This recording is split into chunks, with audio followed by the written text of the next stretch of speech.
সতর্কতা। যখন শত্রুর সঙ্গে চুক্তির দাবি উঠেছে তখন এমন সতর্কতার কারণ ঠিক কি? তবে কি চুক্তিতে স্বাক্ষরের বদলে সম্মুখ যুদ্ধের প্রস্তুতি নিচ্ছে ইরান? বাহরাইনের আকাশসীমার অতন্ত্র প্রহরী হিসেবে খ্যাত AR-327 রাডার সিস্টেমটি ধুলোয় মিশিয়ে দিয়েছে ইরান। এতে সারা বিশ্বের সামরিক বিশ্লেষকদের স্তম্ভিত হতে দেখা গেছে।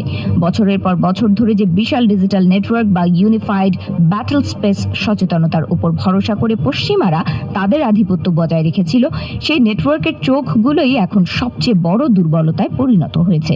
এটা এমন এক পরিস্থিতি যেখানে প্রচুর পরিমাণে ইন্টারসেপ্টর বা উন্নত যুদ্ধ বিমান মজুদ থাকা সত্ত্বেও তথ্যের উৎস বা সেন্সরগুলো অকেজো হয়ে পড়ায় পুরো প্রতিরক্ষা ব্যবস্থা কার্যত পঙ্গু হয়ে পড়েছে।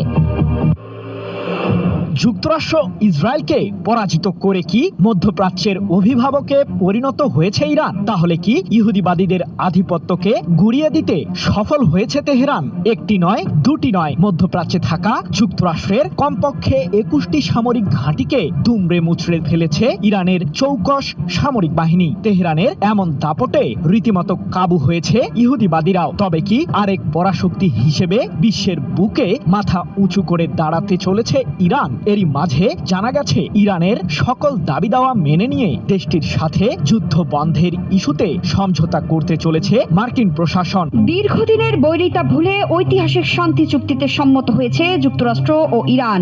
গত রোববার যুক্তরাষ্ট্র ও ইরানের মধ্যে শান্তি আলোচনায় মধ্যস্থতাকারী দেশ পাকিস্তানের প্রধানমন্ত্রী শেহবাজ শরীফ সোমবার ভোররাতে সামাজিক যোগাযোগ মাধ্যমে এই তথ্য জানিয়েছেন। আগামী 19 জুন সুইজারল্যান্ডে আনুষ্ঠানিকভাবে এই চুক্তি সই হবে।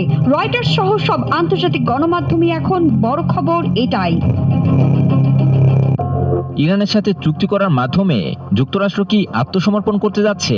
কি এমন হলো যে শেষ পর্যন্ত ইরানের কাছে আত্মসমর্পণই করতে হবে বিশ্বের অন্যতম প্রতাপশালী দেশটিকে?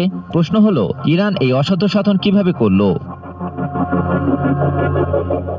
ইরান ও যুক্তরাষ্ট্রের মাঝে চুক্তি ঘোষণার পর ইরানের সামরিক বাহিনীর খাতাম আল আনবিয়া কেন্দ্রীয় সদর দপ্তর একটি বিবৃতি জারি করেছে।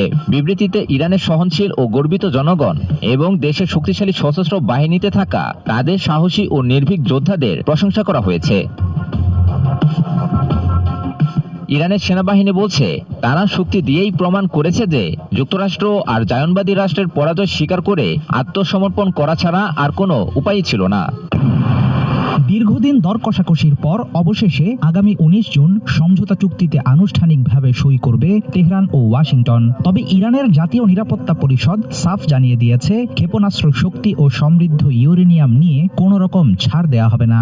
নিজেদের সুরক্ষার জন্য তৈরি মিসাইল প্রযুক্তি নিয়ে আমেরিকার সাথে কোনো কথাই বলবে না ইরান। এর পাশাপাশি নিজস্ব ভান্ডারে জমা থাকা ইউরেনিয়ামের এক টুকরাও সীমান্ত পার হতে দেবে না তেহরান। চুক্তির